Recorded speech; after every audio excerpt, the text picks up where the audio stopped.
Well, hello, my friends. How are you this day? Oh, I'm out here celebrating the unseasonably warm temperatures we're having. Yeah, almost 30 degrees higher than our norm this time of year. Seriously, how can a girl not get outside and soak up some vitamin D?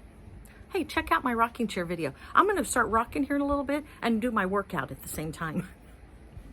So yeah, I'm sitting here just relishing the fact that winter is almost behind me. Days like this tell me that spring is impatiently knocking on the door and demanding that winter take a hike so that spring can come in and bring us some daffodils and tulips and some warm temperatures and then make way for bikini season. And so I'm just rejoicing with spring, saying, come on, I'll do my part. I'm going to call you in. Come on, spring and sunshine. Come to me. And so while I'm doing that today, I thought, I really should be inside cleaning the house. What if somebody would just happen to show up at my door? And I thought, with age comes wisdom. And at my age, I've learned a lot of techniques that if somebody calls, you're just sitting there on the couch enjoying your day and they call and they go, hey girl, what you up to? Hey, I'm in the neighborhood. I haven't seen you in a while. I want to stop by and visit. And you're like, oh, okay. I'm going to give you tips today on what to do in case of emergency. Someone stops by your house. Follow me through my less than 5-minute house cleaning tips. Yeah, buckle up. Take notes. You're going to be glad you did.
there you go, my friends.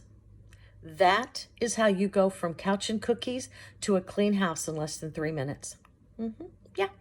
I know you can't do this every day because things start to get sticky and stinky. But in those scenarios, when you have someone in the neighborhood or even worse, oh, I'm at your front door, you need to be able to pull things together quickly. So you need to prepare this like a fire drill. This is your emergency house cleaning drill. You need to practice it on multiple occasions so then when it happens, it's second nature. You know to shove all of your nightstand stuff under the pillow. You know to have a space always cleared out in your refrigerator for your toaster. You will be ready so that no matter when somebody shows up, no one will ever be able to say, "Ooh, she's just 2 boxes of newspaper away from an episode of Hoarders." All right, my friends, I hope you gleaned some knowledge today. And now I'm heading back outside. There's a sunbeam with my name on it. Talk to you soon.